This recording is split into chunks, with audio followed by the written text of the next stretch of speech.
All right, guys, we're going to jump right into Unit 3 in Arizona. We're talking draw strategy 2023 Arizona elk application draw and what you need to know for Unit 3. So Unit 3 typically is divided up into kind of two main areas. There are three subunits of Unit 3, Unit 3A, 3B, and 3C.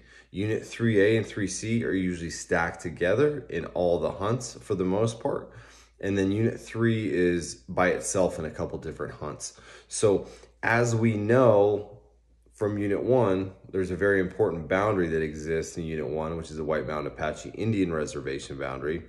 The same applies to Unit 3B and 3C. So 3A is the northern subunit, and then 3B and 3C basically make up a border, as you can see on the maps as I'm going through.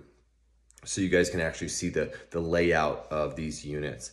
Now, given the fact that they are bordering the White Mountain Apache Reservation, obviously they're going to make the draw odds reflect that. And the trophy bull age, mature age quality bull is definitely definitely a huge possibility, especially during early season hunts. So this is one of these areas, guys, where the early season really is the life and trophy potential of these units. So early archery, early rifle, early muzzleloader.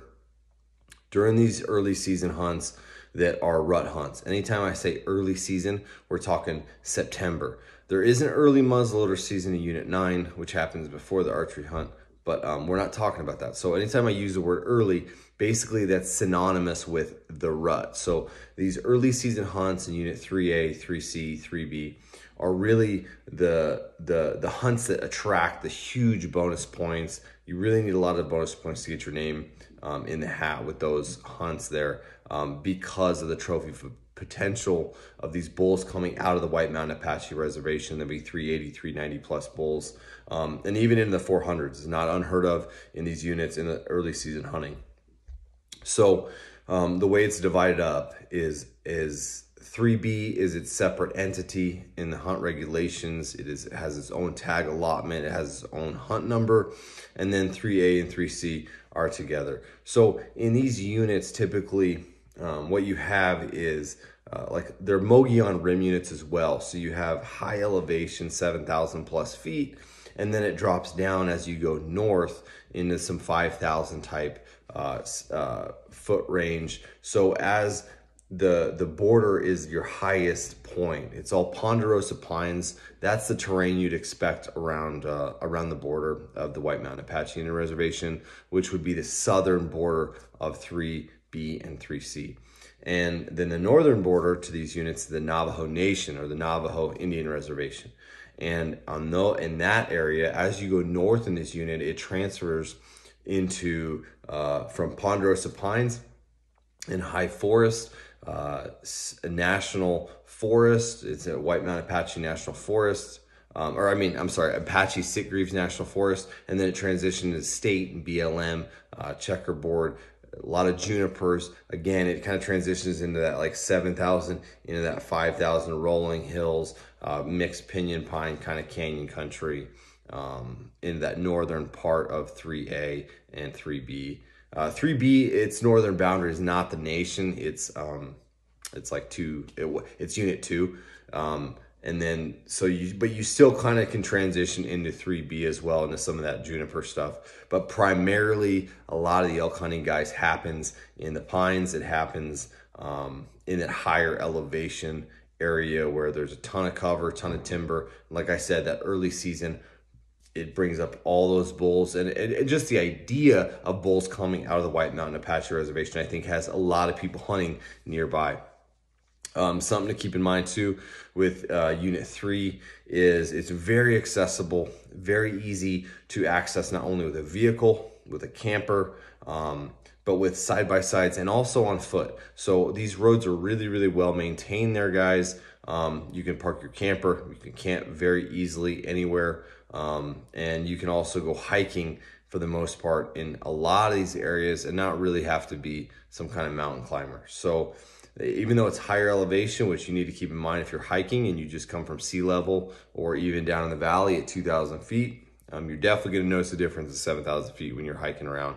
But a lot of meadows, pretty easy, calm country. A lot of the bigger bulls like to kind of tuck into some of these canyons and get out into the juniper flats. Something to keep in mind too when we're talking 3A, 3C, and also 3B as well, but unit 3 together. So in the northern half, where it's a little bit sparser elk densities, typically in that juniper pine country, the state trust, BLM country, water is a little bit sparse. There's cattle out there too.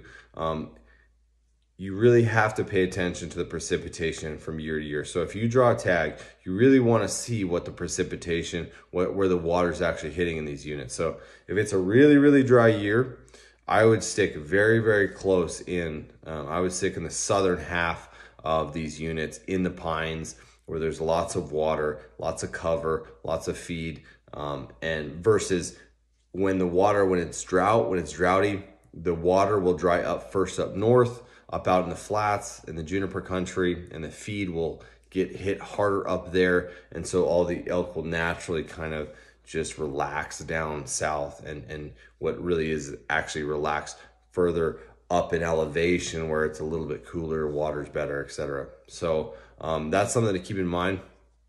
Flip side of that is if it's a really, really wet year, then my focus would definitely be in some of that country that's further north. Again, if you're hunting early season, you definitely want to hunt kind of where the elk are. You want to hunt where the bulls are bugling and the cows are going crazy. And if you're hunting for that big trophy, you definitely want to stick closer to the Indian reservation boundary, obviously for obvious reasons. But don't count off the north sparse, some of that antelope kind of looking country up there, guys. There's some giant bulls that roam up there, just like they do in 2B and 2C, north of Unit 1. There's really, really big bulls that don't get a lot of pressure. They can be very, very difficult to hunt, but they are there, especially during big time wet weather years when all the feed is good and the elk have the ability to spread out and stay healthy and kind of just disperse in some of that habitat that otherwise would be a little bit too lean for a good elk population to hold. So that's kind of a tip that I would suggest, of kind of like one of those things that, a secret or a tip that, really when you're looking at elk country, don't disregard the antelope looking stuff. I know everybody has it in their mind when they're going in, man, this looks so good. You're in the pine trees and there you see a bunch of cows off to the side of the road. But some of those bigger bulls will take those cows and they'll go push them way up into some, little ravine where you literally just looks like elk really shouldn't be there. So just keep in mind, stay open-minded on the habitat and terrain. I personally have had success when I drew a tag in some of that antelope country in Unit 10, which is that eastern side stuff, which most people wouldn't really look at it as your typical elk country, but they're there. So that's kind of the gist of Unit 3. What I really want to talk about too is the points. So Unit 3A, 3C, you're going to need anywhere from 8 to 15 points to kind of draw that early season to late rifle season tag.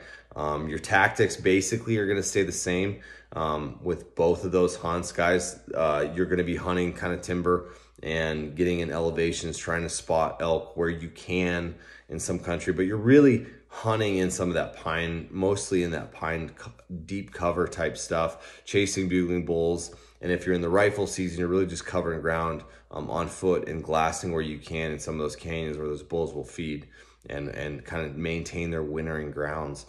Something to keep in mind too, guys, anytime we're talking about, especially juniper flats or like rolling hills where there's not a lot of elevation to use your glass, and 3A, 3C, and that northern section of it, as well as 3B, don't be afraid to sit water. So sitting water can be a really, really effective way to hunt when you're in these big ponderosa forests that are just locked up.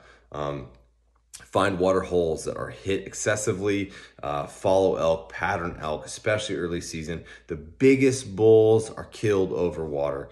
And I really believe that. And in these units, especially during rifle season, just because there's snow on the ground, just because, it doesn't mean these elk are not going to come into water. And especially if you don't have the ability to glass and really spot and stalk in an effective way, your watering holes and patterning these elk is the way you are going to hunt these. So if you're a man or a woman that doesn't mind sitting, doesn't mind hunting out of a tree stand, doesn't mind being patient, doesn't mind sitting a well-used elk trail, then this is a really good unit because it doesn't take a ton of physical,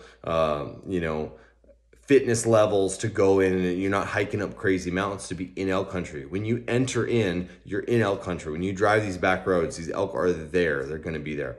So outside of like that higher 15-point range that it takes to draw some of these early season tags, one cool offering about this area, especially in Unit 3, is Unit 3B. So they actually offer a later season muzzleloader hunt, which they give out a fair amount of tags for that, which relates to good draw odds for you as a resident and a non-resident to kind of get your feet wet. You don't need 15, 20 points to draw a tag where you have a chance to hunt these bigger bulls. That being said, most of the bigger bulls are going to relax back onto the reservation and get kind of in some nasty stuff. So you got to do your homework when you draw a Unit 3B muzzleloader tag, but it's a great opportunity to draw with minimal points. We're talking less than 10 points to draw that tag and have your foot in the game. You'll be hunting elk in Arizona and hunting big bulls. So just something to keep in mind. It's not all shooting for the moon and having these big time bonus points to try to hunt these great units that are bordering White Mountain Apache Indian Reservation. There are opportunities for everybody out there. A lot of people like to hunt cows around here as well, just because it's such a picturesque area, very easily accessible. Anytime you're hunting cows for meat, you want something that's very accessible, and Unit 3A, 3C, 3B are those units. Accessible by, like I said before, truck, side by side, easy to park a camper, easy to hunt on foot. You shoot an elk, you can drive to it, throw it in the back of your truck. For the most part, obviously it's gonna take a little bit more work to find those bigger bulls. But as you can see kind of on the map and how it's divided and some of the draw odds and tag allotments, it's hopefully that gives you an idea of what 3A, 3C, and 3B are all about, guys. So I'm gonna come at you with some more videos breaking down unit by unit, kind of what to expect. And yeah, I hope it helps. I hope anybody that draws a Unit 3 tag makes the most of it, and I hope precipitation stays good and these elk grow big and healthy. So we'll see you next time, guys.